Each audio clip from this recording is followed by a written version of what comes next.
ఆ తరములో ఆయన దృష్టికి ఇష్టలుగా ఉండకపోయిరి కనుక వాళ్ళని చంపేశాడు.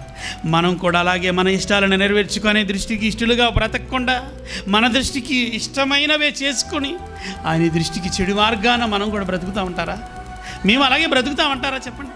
ప్రేమిస్తున్నాడండి. ఆయన ప్రేమతో, ఆయన వాత్సల్యంతో, ఆయన కరుణతో, ఆయన దీర్ఘశాంతంతో ఇంకా ఓర్చుకుంటూ, ఇదిగో నీ పట్ల నాకు ప్రేమ ఉంది, ఇప్పటికైనా తెలుసుకోండి, నాకు కోపం రేపకండి, మీరు కోపానికి గురి కాకండి అని తనకు వాక్యం చెప్తున్నాడండి. ఆయన నన్ను పెట్టుకొని మాట్లాడుతున్నాడండి. మీతో నాతో మాట్లాడుతున్నాడు ఆయన. యోబు గ్రంథం 36వ అధ్యాయం 21వ వచనం చూడండి. జాగ్రత్త పడుమో, చెడుతనము చేయకుండుమో. మన ఎడల పాపం ఎక్కడ విస్తరిస్తుందో అక్కడ కృప అపరిమితముగా విస్తరిస్తుంది కదా. ఆయన ప్రేమ ఏమని చెప్తుందో చూడండి. ఆయన ప్రేమ ఏమని చెప్తుందో, జాగ్రత్త పడుము. 6 దినాలు మీకోసమే కదా నువ్వు బ్రతుకుతున్నావు, నీ ఇష్టాన్నే కదా నెరవేర్చుకుంటున్నావు, నీ వాళ్ళ కోసమే కదా నువ్వు బ్రతుకుతున్నావు. రూపాయి కోసం, సంపాదన కోసం, ఉద్యోగం కోసం, వ్యాపారం కోసం, లోకంలో మీ ఆనందాల కోసమే కదా మీరు బ్రతుకుతున్నారు. 1 గంటన్నర మీతో మాట్లాడాలనుకుంటున్నాను ప్రేమతో. నా మనసులో ఉన్న ఆవేదన మీకు చెప్పుకోవాలనుకుంటున్నాను నేను. అదే చెప్తున్నాడు. జాగ్రత్త పడుము, చెడుతనము చేయకుండుము. ఆయన దగ్గరికి రాకుండాను ఇంకొక అరగంట సేపు పడుకున్నామంటే చెడుతనమే కదా, బతికించామంటే చెడుతనమే కదా. ఈరోజే సెలవు దొరికిందండి, ఈరోజైనా మనశ్శాంతిగా ఉండనీరా అంటారా? మరి నీకు పరీక్ష కాలం కాదా? పోయే కాలం ఆసన్నమవుతుంది. ఈ పరీక్ష కాలంలో నువ్వు నిలబడాలిగా.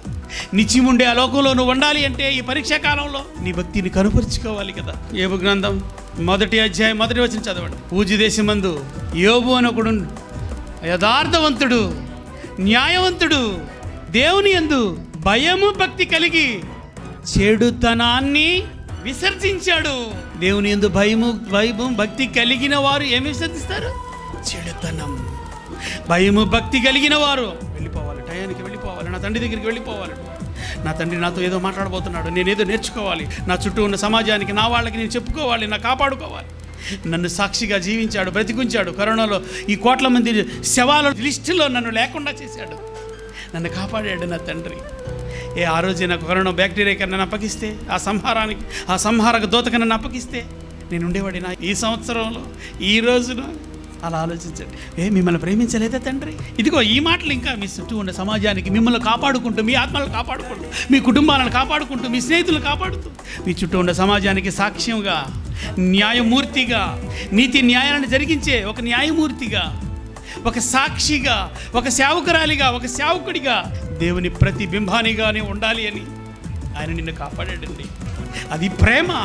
ఇంతగా ప్రేమ చూపించిన నీ తండ్రి మీ పట్ల, ఆయనపై మీరు ఎంతగా ప్రేమ చూపించాలనుకుంటున్నావు చెప్పు.